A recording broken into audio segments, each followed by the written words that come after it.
ভুলেও বিছানায় বসে খাবার খাবেন না, তাহলে এই তিনটি বিপদ আপনাকে ভোগ করতে হবে। মৃত্যুর আগে একবার হলেও এই তিনটি বিপদ আপনার সংসারে আসবেই। যাদের বিছানায় বসে খাবার খাওয়ার অভ্যাস তারা অবশ্যই ভিডিওটি সম্পূর্ণ দেখবেন এবং সতর্ক হয়ে যাবেন। রাসূলুল্লাহ সাল্লাল্লাহু আলাইহি ওয়াসাল্লাম কেন বিছানায় বসে খাবার খেতে নিষেধ করেছেন শুনলে আপনার চোখ কপালে উঠবে। প্রিয় দর্শক, আপনি যদি রাসূলুল্লাহ সাল্লাল্লাহু আলাইহি ওয়াসাল্লামকে ভালোবাসেন অবশ্যই আলহামদুলিল্লাহ কমেন্ট করবেন এবং ভিডিওটি যথেষ্ট পরিমাণে শেয়ার করে সকলকে সাবধান করে দিবেন।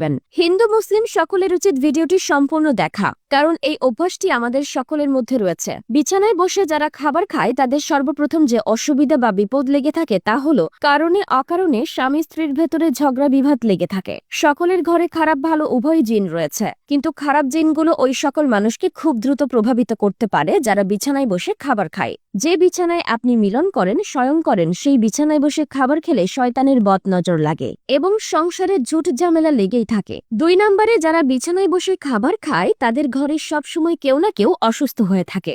আগেই বলেছি যে বিছানায় আপনি মিলন করেন বিশ্রাম করেন সেই বিছানায় যদি খাবার খান তাহলে শয়তানের বদনজর আপনার ও আপনার পরিবারের সদস্যদের ওপরে পড়ে থাকে, যার কারণে সংসার থেকে রহমত উঠে যায় এবং সব সময় অসুখ বিসুখ লেগেই থাকে। যাদের বিছানায় বসে খাবার খাওয়ার অভ্যাস রয়েছে তারা অবশ্যই এই বিষয়টি ত্যাগ করবেন। আমার জন্য নয়, আপনার ও আপনার পরিবারের ভালোর জন্যই বললাম। মানবেন কি মানবেন না সেটা একমাত্র আপনার একান্ত ব্যক্তিগত বিষয়। যারা বিছানায় বসে খাবার খায় তাদের সংসারে ঘন ঘন ঝগড়া বিবাদ হতেই থাকে। কোনো কারণে বা অকারণে ছোট ছোট বিষয় নিয়ে খারাপ পরিস্থিতির সম্মুখীন হতে হয়। 3 নম্বরে যারা বিছানায় বসে খাবার খায় তাদের বাসায় যতই টাকা আসুক না কেন সেই টাকার বরকত হয় না। তাদের টাকা কোথাও না কোথাও বাড়তি খরচ হয়ে যেতে থাকে।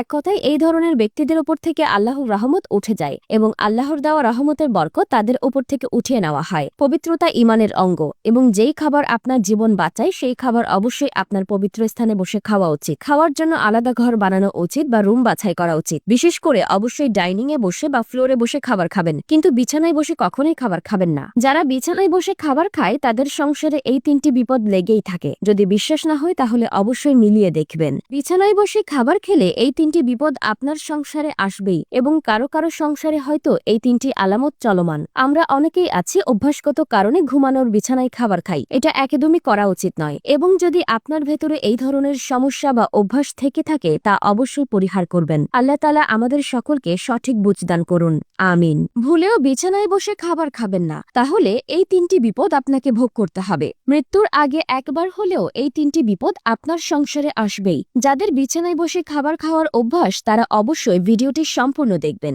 এবং সতর্ক হয়ে যাবেন। রাসূলুল্লাহ সাল্লাল্লাহু আলাইহি ওয়াসাল্লাম কেন বিছানায় বসে খাবার খেতে নিষেধ করেছেন শুনলে আপনার চোখ কপালে উঠবে। প্রিয় দর্শক, আপনি যদি রাসূলুল্লাহ সাল্লাল্লাহু আলাইহি ওয়াসাল্লামকে ভালোবাসেন অবশ্যই আলহামদুলিল্লাহ কমেন্ট করবেন।